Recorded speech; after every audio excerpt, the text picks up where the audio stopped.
In this video we're back on the Isle of Anglesey. Superb place for spearfishing, but it's got some very strong currents. And this is one of the reasons why I spent a lot of time wrecking marks, looking for new places, checking the viz, looking for structure.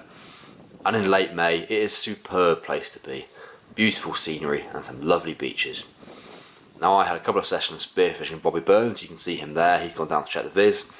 And we hit some marks towards the southwest of Anglesey. You can see Porth Nobbler here. Now, one of the marks I hit is a very long walk-in, involves quite an adventurous scramble underneath this fence, but there's always fish there. And this video is about stalking in the shallows. But to start with, I'm going to talk about some of the species that I don't shoot. There's a lot of flounder off Anglesey, but I just don't like the taste. They're very muddy, quite a mushy sort of meat. Some people like them, but I don't. You see another one here, half buried in the sand. Could have nailed both of these, but just not that keen. Now there are also a huge number of rays, and this year I've seen at least 3 rays on every dive session. It seems to be more and more and more, not quite sure why. I know people don't really eat them anymore, that could be a reason for it. I have seen some people take them to eat as skate wings, never tried skate wings myself. Now you might have heard that clicking noise as that ray came up, very interesting, not quite sure why they do that. And it'd be interesting to experiment to see if other flatfish species make the same clicking noise as well when they're distressed. But this ray, even if you did want to eat skate wings, it's nowhere near big enough, so have a little bit of footage of it and then let it swim back unharmed. It's all about being very selective with which fish you take and which fish you leave. Now, the bulk of this video is about stalking for bass in the shallows. You can see here just how shallow the water is where I shot this bass. Now I do most of my diving on breath hold, and here's a few clips of the sort of fish you tend to shoot on breath hold. These are clips that are not in my other videos because the context wasn't quite right. But I spent most of last season diving on breath hold, really worked on training on breath hold. I was doing some quite long dive times by the end of the season. However, as you can see here, pretty much all the bass I was shooting were in that 45 to 50 centimetre bracket. And in fact, I have only ever shot one bass of over 60 centimetres on breath hold.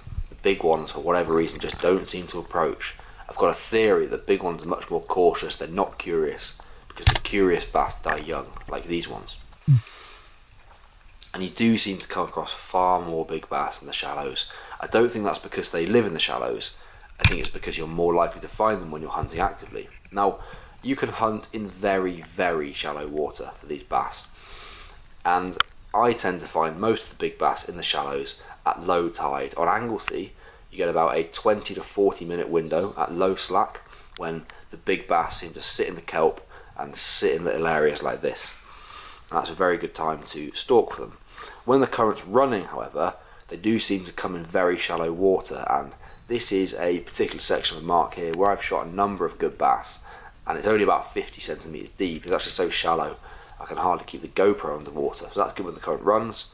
But when it's slack, I find kelpy areas like this more productive, and what I'm looking for here is these holes in the kelp. The bass can often just sit in the holes, be easy to shoot. Now it's important to decide which bass to shoot at and which bass to leave. This one is a bit too far away here, it's quite small as well, so I just let it swim off. The chance of shooting this and missing it is very high, you just spook a bigger bass. Now this one here is a better probability of a shot, but I'm still about 4 meters away, and this bass is probably just a bit too far away. I have a bit of a pot shot and miss, probably should have just left that one. One thing you can do if the bass looks very calm is make a very slight duck dive and just duck your head underwater. That means that your gun, your shooting, is less affected by the swell, and you'll often get a very easy shot at point blank range. But this is only worth doing if the bass is hidden in very dense kelp and is unlikely to see you. Worth a try though. If you get a really stealthy duck dive, you can often get right onto them. Now, this is a video where you're going to struggle to see what happens because the viz is so bad, but this is a excellent bass of well over 7 pounds being shot. Now, I saw this bass from quite a long way away, moving underneath the kelp, and I tracked it here. And what I'm doing at this moment is I'm actually using my left hand to propel myself forwards. If I used my fins, I'd have splashed on the surface and caused commotion, which might spook the bass. Now the bass has hidden itself in some kelp. You can see this gully just in front of me. And the bass is hidden directly in front of me here, and I'm just waiting for it to move. Now, I have sometimes sat at these places for 10 or 20 minutes for a bass to come out, and they will come out eventually. You can't see it in the kelp. Got to wait for it to come out. Then you got a point blank shot and nail it. A very, very nice fish. Particularly pleased with this one because of how long I spent waiting for it. This is the bass here on my fins. Nice fish, about 65 centimetres or so. Measure it when I get home. But just came across this in the kelp in this offshore reef, just chilling in the shadows. It's about half an hour after low tide, and this fish is most definitely dead. I cut the throat 10 minutes ago. It's just twitching slightly, all the blood's drained, so definitely dead. Gonna have this as some sashimi with some soy sauce when I get in. This bass had two fairly sizable pollock within it, both about 20 centimetres long, and it's just my theory they rest and digest these fish at low slack.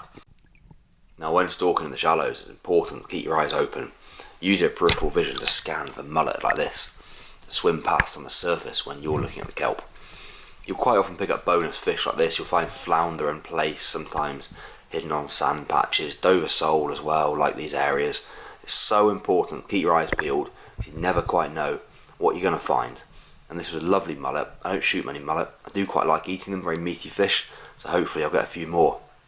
I hope you found that video beneficial. I've tried to show as many of the tips that I've learned myself with the limited footage that I've got of stalking the shallows. It's very hard to film in the shallows because you don't quite know when to turn the GoPro on. When you dive, you just press quick record and film that dive. When you're in the shallows, you don't really want to be running for an hour at once and waste all your battery.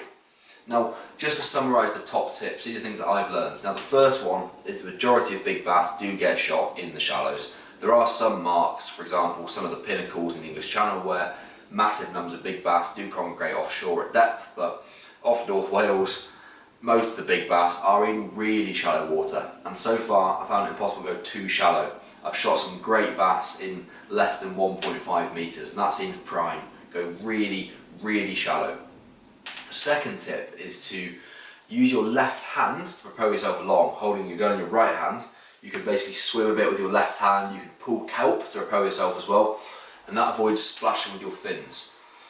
Another key tip is when you see a big bass, shoot straight away, don't hesitate, okay? Underwater, the small ones often come in, they'll look at you, they'll turn side on, then you pull the trigger. When you see a big bass in the shallows, even if it's looking at you head on, you pull the trigger straight away, because those big fish, they do not hang around. You normally only get one opportunity. Those are my three biggest tips for getting big bass in the shallows. Go in really shallow water, move with extreme stealth, and when you see a bass, shoot straight away. If you enjoyed that video, please do like and subscribe. It really helps me out, helps the channel grow. I'm looking to produce lots more content this year, hunting some different flatfish species. Hopefully I found some marks of Anglesey where Dover sole are present, also turbot, so we'll be targeting those later in the season. But until then, enjoy your diving.